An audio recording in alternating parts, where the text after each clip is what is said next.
May the force be with you is a phrase used to wish a person well to overcome a challenge. The invitation in this podcast, May the life force be with you, is to explore what it means to truly feel alive, to appreciate the physical, emotional, and spiritual connection to our energy, and finally to understand how this impacts who you are and all that you do. May this conversation inspire you to thrive. Hi Kahreela. Hi everybody. This is one of these moments where we have just recorded a previous podcast and we were chatting away as we always do and having amazing words of wisdom because all our finest work is done when we don't press record. I wish that we had record. So now we are continuing the conversation. And this is because Kahreela, you wanted to share an experience of something that kind of came up as a result of our previous conversation with Priska, that came up through your time in Egypt, and it felt important for you to share. So I'm gonna hand over to you, and hopefully this words of wisdom that we always have after the show that we never record will end up being a words of wisdom now that we press record. It's no pressure. Over to you. The non-recorded moments are the best, and actually I just want to say that we tried to record this once already and I stumbled because Actually, I realized that because I stumbled. I realized that amazing people helped me out in Egypt where ceremony and ritual is essentially illegal, and I was given passage and they told me not to be public about this place. And so I was like, I was going into too much detail and I was like, that isn't being a guardian of the peace, which is what we're talking about. Can I just ask really quickly, why is ceremony illegal? Why is ceremony not allowed in Egypt? I don't know, maybe because of Islam. And is it the God? Is it the spirit? Is it the bringing collective? What do you have any sense of why there's resistance? Egypt is a place. A lot of things that are illegal you can pay for. So Egypt is a place where, like, if you can pay, you can do. But my dad worked in Saudi Arabia when I was little. My dad lived in Saudi and we went over there, and there was one day when my sister and I looked at each other and thought, we're going to be orphaned if we get caught, because mum and dad are drunk and mum's driving the car, all of which are completely illegal in Saudi Arabia in 1982. But you turn a blind eye. You have to see Cash, who edits May the Life Force Be With You, also lived in Saudi Arabia as a child and also had a parent that nearly got arrested for drinking. There's an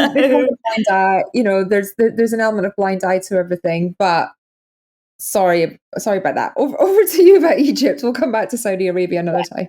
So what you have in Egypt is this experience of you want to do something, you might be able to pay to do it. It depends on who. And there was one, we were given a lot of passage in Egypt. It was amazing. But there was one moment where the group were in a place that they shouldn't have been, with a very supportive person that really helped us. And this moment was a moment that we had with Sekhmet, who is the goddess of war in ancient Egypt. And she's the cat-headed goddess. Oh, yeah. And she's like this muscular, so she's got a cat head and she's like all muscle, yeah. And, we were there doing ceremony to seed peace, to call in peace. And there were people all over the world that were tuning in and supporting this process online, that were also in their own way holding prayer for peace. And wherever I go with land, I like to call in the gods of the land, like call in the old gods of the land, because to me that is part of your passage and part of the honoring of the land and the history of the land. And I was like, this is really interesting because I'm about to connect to the goddess of war, like, and ask for peace. Like, surely she's not going to be up for this. like, and it was amazing because when we were in this place, you could feel her energy so present, like so present that like a lot of the group were just silenced or even in tears. Wow. And the message that came through us participating with her and her energy was, the first thing that came through was the time of the wars of weak men needs to end now. The time of the wars of greedy hearts needs to end now. And then she said, and what you call war is not war. And like that really hit me. You're giving me goosebumps. And then we did this prayer. Oh my God. We did this prayer. So I channeled about that afterwards because I was like, what do you mean it's not war? And she was like, war is truth. Like even true war has truth within it. So our ancestors, when they went to war, they were honest. They said, so they didn't care about oil. But in modern times, it would be like, you have oil. I want your oil. Me and my tribe are coming to get your oil, and you have the right to defend yourself against your oil. And she was like, that's war. Because it's honest. She was like, this isn't war. This is the war of weak men. And by the way, there was no reference to this true sacred masculine.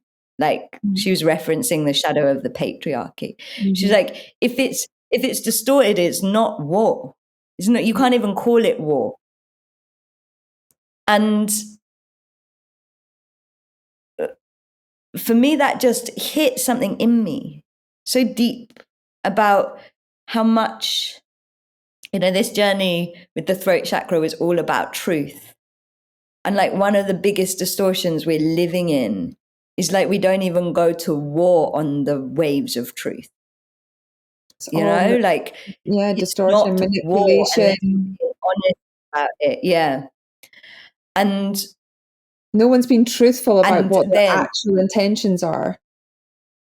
No, and that's why she was like that's not, war is fair. Essentially, if it's going to be true, if it's going to be the war that our ancestors prayed to beings like her for, and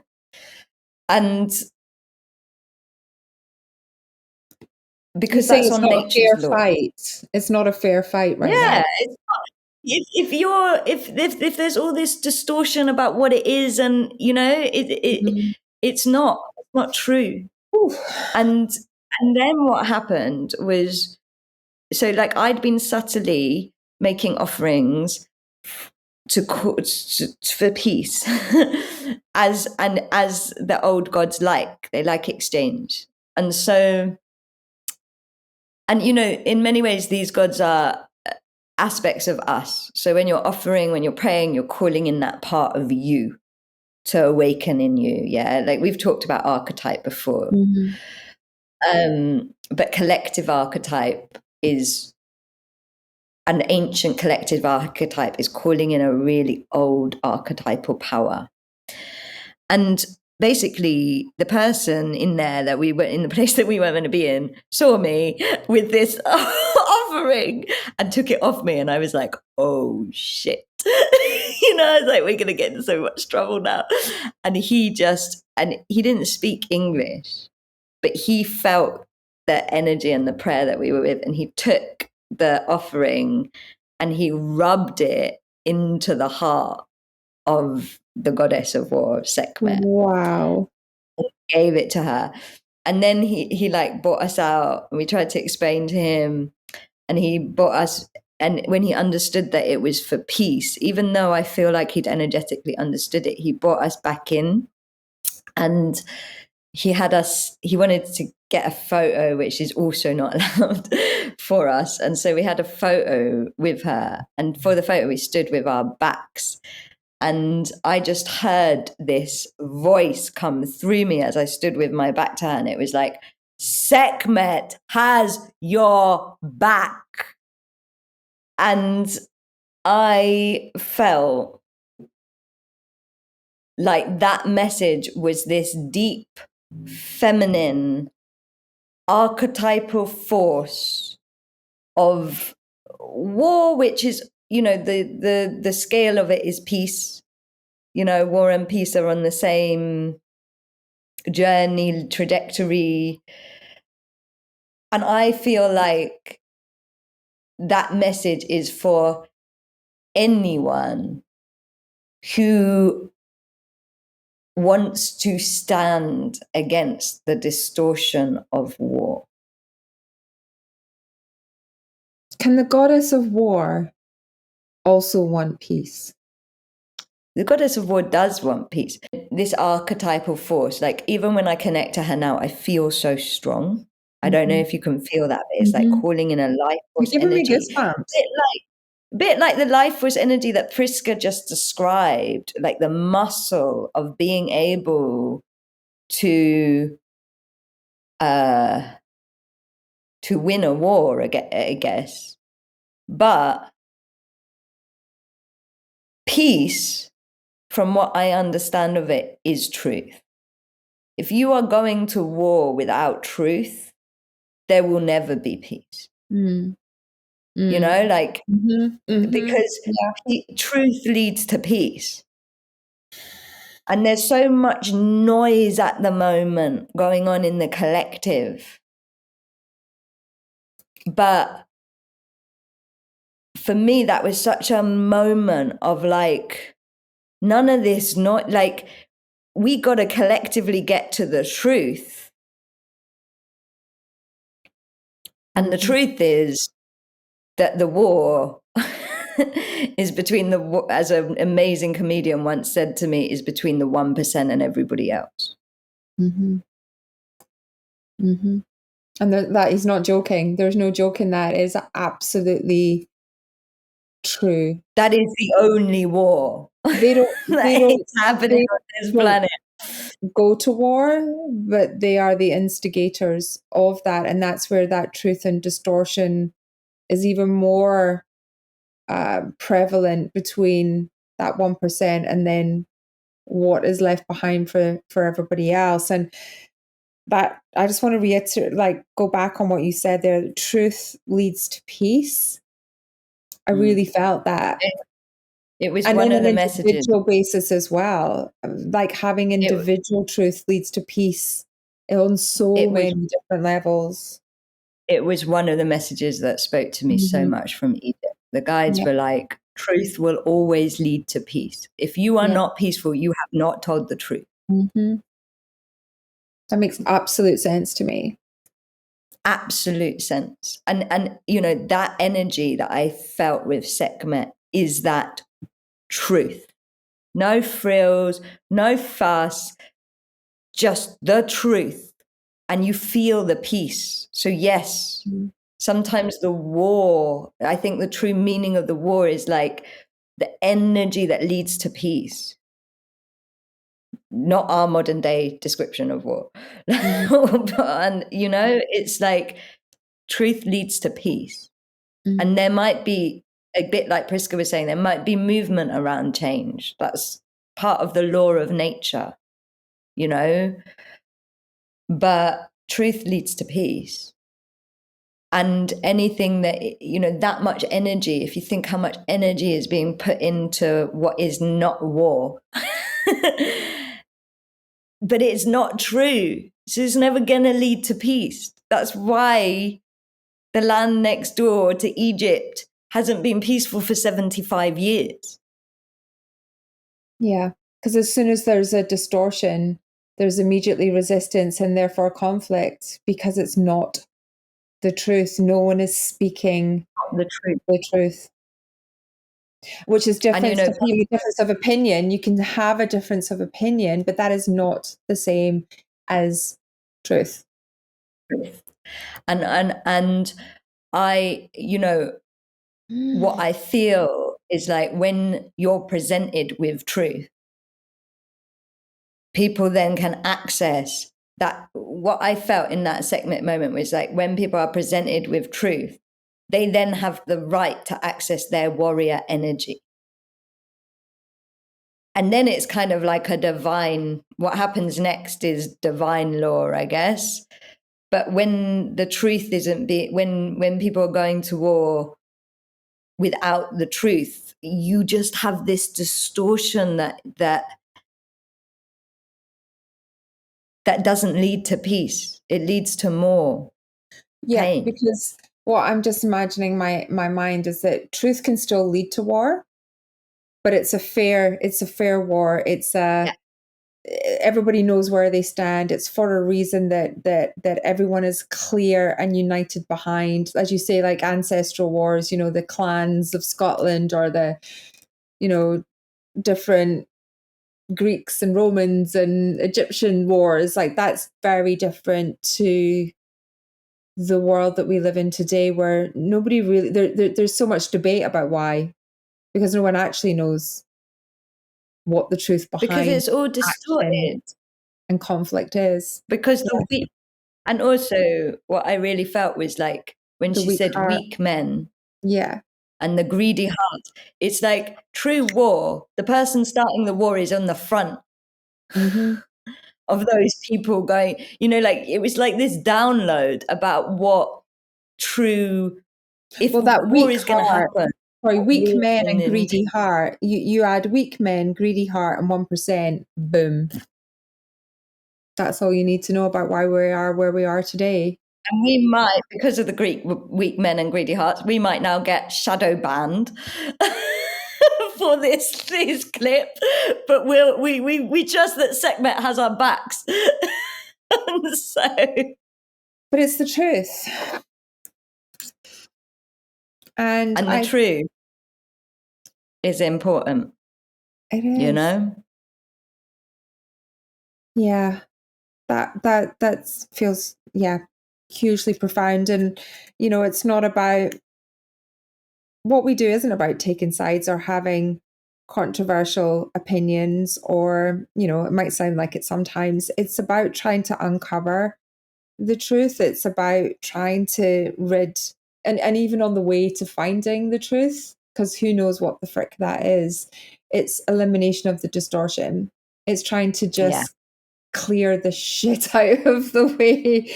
And maybe that's what life force energy, our individual, and I talk not just about me and you, Kahreela, but like all of us, it's just trying to, like, how do we cut through the crap on a daily basis to actually truly feel, to find our peace through finding our truth.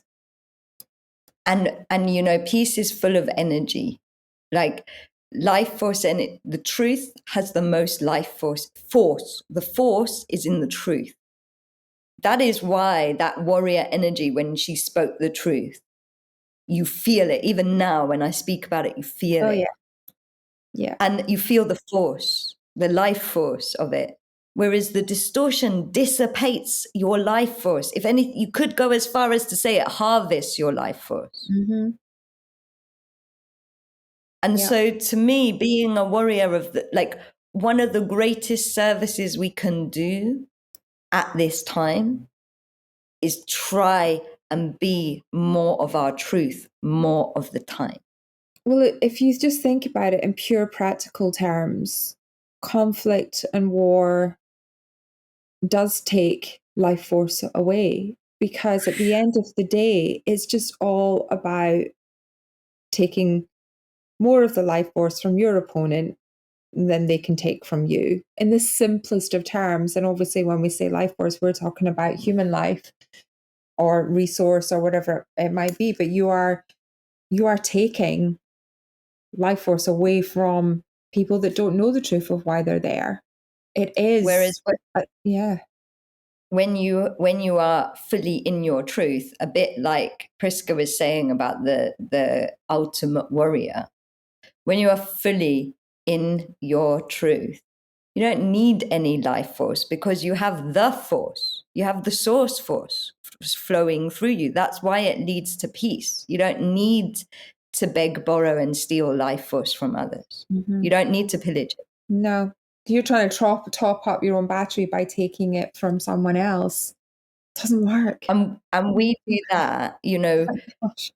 What the other message that came through after this profound Sekhmet experience is like, you know, if you're on a pilgrimage for peace, then it is your duty to stop those battles in yourself.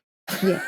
Like those times that you're lying to yourself, those times that you are pillaging energy from others, that patterning and distortion, you can't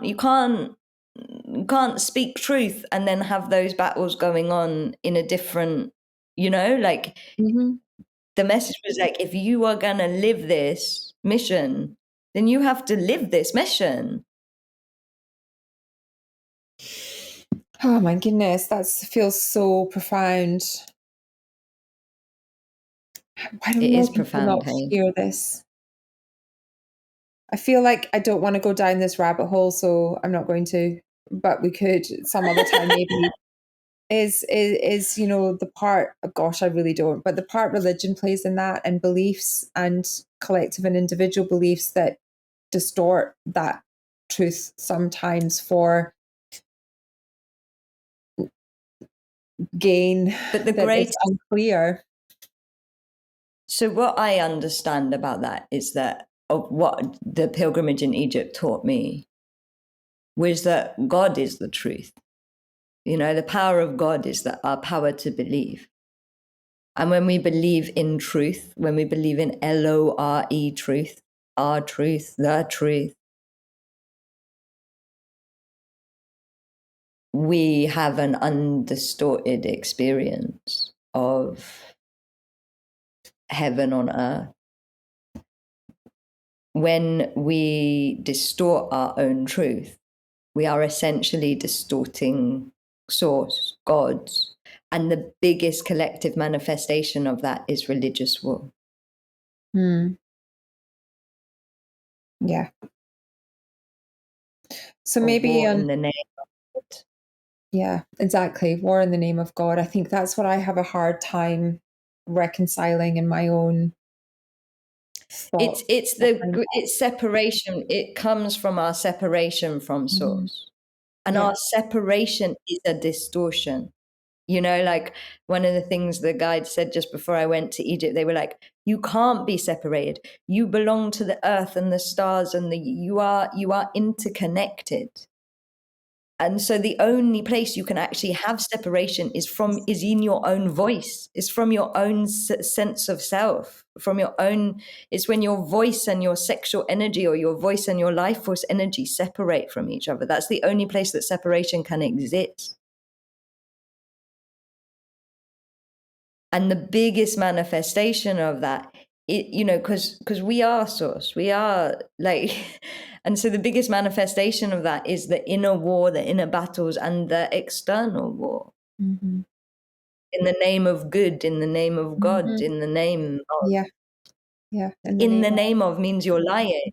If you're Yeah. in the name of, you know, like, Not your truth. Satnam is my name. Like, and that's why true war, to come back to it, that's why Sekhmet was like, true war is, I want your oil. I'm coming to get your oil. Get ready.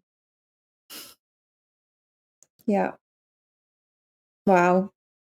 Well, I'm really glad that we pressed record on that moment that we've just had. I hope you're comfortable sharing it. I feel deeply, deeply moved by what you said. It's going to sit with me for a while, just thinking about what's going on in the world today, kind of just sits so uncomfortably with me. And that perspective that you gave really kind of, I can really feel it. I can really feel it. And the senselessness that of going to war without that truth, with And those thank weak you. men and greedy hearts. It's Thank you for being so brave, because I know that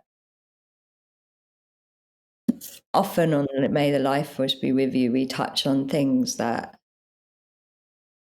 can potentially irrationalize and irritate. And I know that this one probably will touch chords with people, but I'm really glad that we're doing it, because I don't feel it's combative what we're doing in this conversation, or controversial, if it's your truth. No. If it's what you experienced, it's what I feel from what you shared. I shared honestly and truthfully. And a lot of the world doesn't make sense at the moment. So if we can try and unpick something that resonates, or something that gives us a moment of understanding, then that can only be a good thing. We're not saying it is or it isn't one way. It's just a perspective that can offer thought for people, really. It's certainly given me thought. So thank you. And I will end by saying that whenever I am guided to pray for peace or to do prayer, the prayer that I feel is the most effective one, it comes from Kirtan, and it is Loka Samasta Sukhino Bhavantu. And how it translates is, may all of the beings in all of the worlds be free, be happy, and be at peace. I don't think you can say much more than that. Thank you. May the life force be with you. We hope this conversation has topped up your life force energy. If it has, then please help us spread the life force.